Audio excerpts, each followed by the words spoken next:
She told friends I was replaceable and too focused on stability. I stayed quiet and worked harder. Months later, promotions came, my life changed, and she reached out confused why I no longer needed validation from anyone. You're just so safe, you know? Like, sometimes I wonder if I'm settling. Those words hit me harder than any breakup speech could have. We were at a dinner party with her work friends, and I wasn't supposed to hear it. I'd stepped back into the dining room to grab my phone when I caught her talking to two of her colleagues in the kitchen. My hand froze on the doorframe. I mean, he's stable, she continued, her voice carrying that apologetic tone people use when they're about to trash someone they're supposed to love. Great job, responsible, checks all the boxes my parents love. But God, where's the passion? Where's the spontaneity? Her friend, the one whose name I could never remember, laughed. So he's boring? Not boring exactly, my girlfriend said. Just replaceable? Like, I could find another guy who pays bills on time and plans retirement accounts. I want someone who makes me feel alive. I stood there for what felt like an hour, but was probably 30 seconds. The rational part of my brain told me to walk in there and confront her. The part that was already calculating told me to do something else entirely. I grabbed my phone, walked back to the living room, and rejoined the conversation about real estate trends like nothing had happened. She came back a few minutes later, all smiles, touching my arm the way she always did in public. I smiled back. That was 4 months ago. Hey viewers, before we move on to the video, please make sure to subscribe to the channel and hit the like button if you want to see more stories like this. I'm 29, been with her for 3 years, and up until that moment, I'd been planning to propose within 6 months. Had the ring picked out and everything. Stable, right? That's what I was good at, planning, executing, being reliable. I worked as a senior analyst at a mid-sized consulting firm, decent salary, good benefits, nothing glamorous. She worked in marketing for a tech startup, always talking about disruption and innovation and moving fast and breaking things. I should have seen the disconnect earlier. The next morning, over coffee, she was scrolling through her phone while I read the news. Babe, she said without looking up, what do you think about going skydiving next month? Sure, I said. Her head snapped up. Really? Why not? She studied my face for a moment, then smiled uncertainly. Okay, cool. I'll look into it. She went back to her phone, but I could feel her confusion. This was the game now. Every time she expected me to be predictable, I shifted just slightly. Not in big, obvious ways that would signal I'd overheard her. Just enough to keep her off balance. But the real work was happening elsewhere. The Monday after that dinner party, I'd walked into my manager's office and asked what it would take to make director within a year. He'd actually laughed. You're ambitious all of a sudden. What changed? Just ready to push harder, I said. He gave me a list of projects that needed ownership, clients that needed handling, problems that needed solving. I took them all. Nights that used to end at 6 now ended at 9. Weekends I'd spend half watching Netflix with her became working sessions at coffee shops. You're at the office a lot lately, she mentioned one evening, 2 weeks into my new schedule. Big project, I said, trying to position myself for advancement. That's great, she said, but her tone was flat. Just don't burn out, okay? You're already pretty focused on work stuff. I looked at her then, really looked at her. She had no idea. In her mind, I was still the same predictable guy, maybe working a little harder, but fundamentally unchanged. She didn't see the shift. 3 weeks later, I landed a major client that had been courted by 5 other firms. My manager pulled me aside after the contract was signed. I don't know what lit a fire under you, but keep it burning. The partners are noticing. Partners noticing meant trajectory change. It meant the path from senior analyst to director, which usually took 3 to 4 years, could compress into 18 months if I played it right. I played it right. At home, things got weirder. She started initiating more dates, more conversations about our future, more physical affection. It was like she sensed something slipping but couldn't identify what.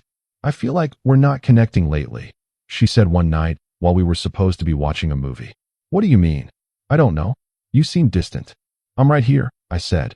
Physically, yeah, but mentally you're somewhere else. I paused the movie and turned to her. I'm focused on my career right now. I thought you'd appreciate that. You always talked about ambition and drive. I do appreciate it, she said quickly. I miss you, I guess. I'm literally sitting next to you 4 nights a week. That's not what I mean. Then what do you mean? She got frustrated then, that specific kind of frustration that comes from not being able to articulate a feeling. Forget it. Never mind. Movie resumed.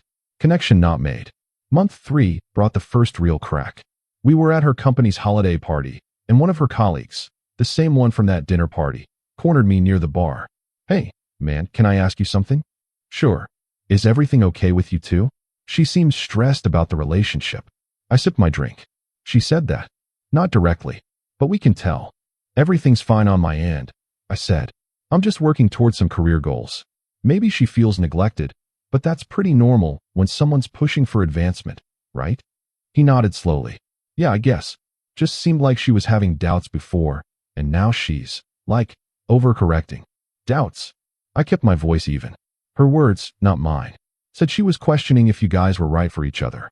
But now she seems panicky about losing you. "Interesting," I said. "Thanks for the heads up." I walked away before he could say more. She found me 20 minutes later, tipsy and affectionate. "There you are? I was looking everywhere for you." "Just mingling," I said. "Ready to go soon? We could grab late-night food, just the two of us." "Sure." We got tacos from a food truck and sat in my car eating them.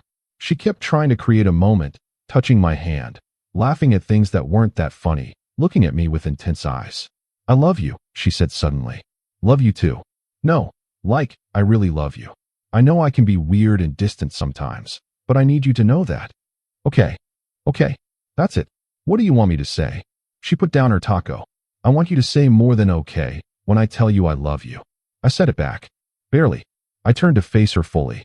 "What's going on? Why are you being intense right now?" "I'm not being intense. I'm trying to connect with my boyfriend who's been emotionally checked out for months. I've been working. It's not about the working. It's about you. You're different. People change. You've always said you wanted me to be more ambitious. Not like this. Not where you're just gone." We finished our food in silence. The drive home was quiet. She cried a little, but I didn't know what to say that wouldn't be a lie. The truth was, I was different. Hearing someone you love call you replaceable does something to you. It rewires your priorities. Month 4 brought the promotion. Not to director yet, but to associate director, a newly created role that sat between senior analyst and full director. Significant raise, equity package, direct reports. I was now managing 3 people and reporting directly to the senior partners. The night I got the news, I came home and told her. "That's amazing," she said, hugging me. "I'm so proud of you. Thanks. We should celebrate. Let me take you to dinner tomorrow." "Can't. Client dinner tomorrow." "Thursday. Working late Thursday." "Friday. I have plans Friday." "What about Saturday?" "Saturday works." She pulled back and looked at me. "You're excited about this, right? This is huge." "Yeah, I'm excited." "You don't seem excited." "I'm not a very expressive person. You know that." "No, you are. You used to be. You'd get animated about things you cared about." "I care about this. I'm just processing it internally." She didn't believe me, but she let it go. Saturday dinner was nice, at a restaurant she picked, wine she chose, conversation she drove. I participated, smiled at the right moments, asked follow-up questions. But I was watching her watch me, seeing her try to figure out what had changed. "Do you still want this?" she asked over dessert. "Want what?" "Us. This relationship." "Why are you asking that?" "Because you feel a million miles away, and I don't know how to reach you anymore." I set down my fork. "I'm sitting right here, having dinner with you, celebrating a major career milestone. What more do you want?" "I want you to care. I want you to feel things." "I feel things." "Then why does it seem like you wouldn't care if I left tomorrow?" The question hung between us. This was the moment. I could tell her I'd heard everything that night, that her words had fundamentally changed how I saw us, that I'd spent 4 months rebuilding myself around the idea that I was replaceable, or I could do what I'd been doing. "I would care," I said evenly. "But I've learned not to make my emotional state dependent on other people's validation." "What does that mean?" "It means I'm building a life I'm proud of, with or without external approval. If you're part of that, great. If not, I'll survive." Her eyes went wide. "That's incredibly cold." "It's healthy. It's what therapists recommend. Self-sufficiency." "You're not in therapy." "Maybe I should be." She laughed, but it was bitter. "You've completely changed. I don't even recognize you. You said you wanted passion and spontaneity. I'm pursuing my career passionately." "That's not what I meant." "Then what did you mean?" She opened her mouth, closed it, opened it again. "I don't know, but this isn't it." We finished dessert. She paid, since she'd insisted on treating. The drive home was silent. That night, she slept in the guest room. Week 1 of month 5, she started therapy. Week 2, she asked if we could do couples counseling. "If you think it'll help," I said. "Do you think it'll help?" I don't know. I've never done it. That's not an answer. It's the only answer I have. We went to one session. The therapist, a calm woman in her 50s, asked us why we were there. She talked for 10 minutes about feeling disconnected, about how I'd changed, about how she couldn't reach me anymore. Then the therapist turned to me. And how do you see things? I think I've grown in ways that don't align with her expectations of who I should be, I said. I've become more focused on my career and my personal development. That's created distance she's uncomfortable with. Do you want to close that distance? I paused. I want her to be happy. If that means closing the distance, sure. But do you want to for yourself? Another pause. I'm not sure. She actually looked relieved, hearing me say it. The therapist asked more questions, but the session was essentially over after that admission. On the drive back, she was quiet until we were almost home. You don't love me anymore, do you? I don't know. How can you not know? Because love is complicated, and my feelings are complicated, and I'm being honest instead of saying what you want to hear. I'd rather you lie at this point. No, you wouldn't. We pulled into the driveway. She didn't get out. When did this happen? When did you stop loving me? This was it. The moment where I could tell her or keep it buried. 4 months ago, I said. At your work dinner party. Her face went pale. What happened at the dinner party? I heard you. In the kitchen. Talking to your friends. I watched the realization hit her in real time. Her hand went to her mouth. Oh my God. You call me replaceable. Said I was just stable and safe. Wondered if you were settling. I was just venting. I didn't mean. You meant it.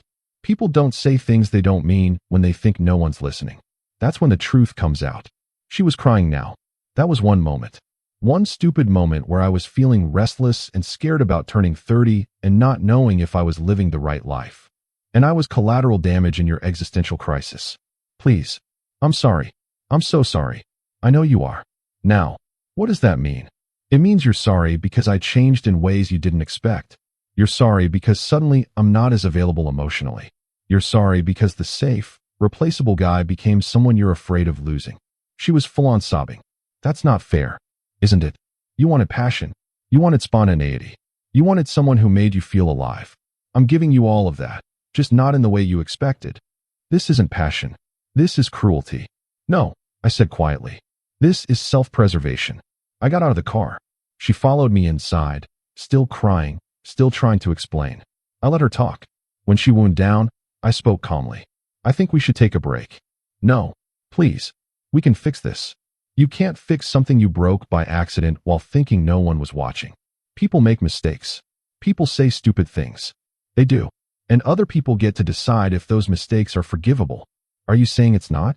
We've been together for 3 years. Which is exactly why it hurts so much. 3 years, and you still saw me as replaceable. I don't see you that way now. Because I changed. Because I became less available. Because I started investing in myself instead of us. That's not a foundation for a relationship. She sank onto the couch. So that's it. You're just done. I'm saying we need space. You need to figure out what you actually want, and I need to figure out if I can trust you again. How long? I don't know. That's your answer for everything now. I don't know. Because I genuinely don't. I'm navigating this day by day. She looked up at me with red eyes. I love you. I believe you do. Right now. What does that mean?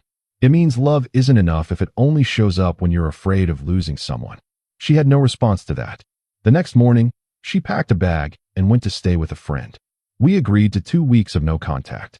Those 2 weeks turned into a month. During that month, I got promoted again. Full director. Youngest person at the firm to make director in under a year from senior analyst. The partners took me to dinner, talked about equity partnerships, about building my own team, about long-term vision. I was exactly where I decided to be 4 months ago. Stable, but on my own terms. Replaceable to no one. Month 6, she reached out. A text at first. Can we talk? I waited a day to respond. Sure. When? We met at a coffee shop, neutral territory.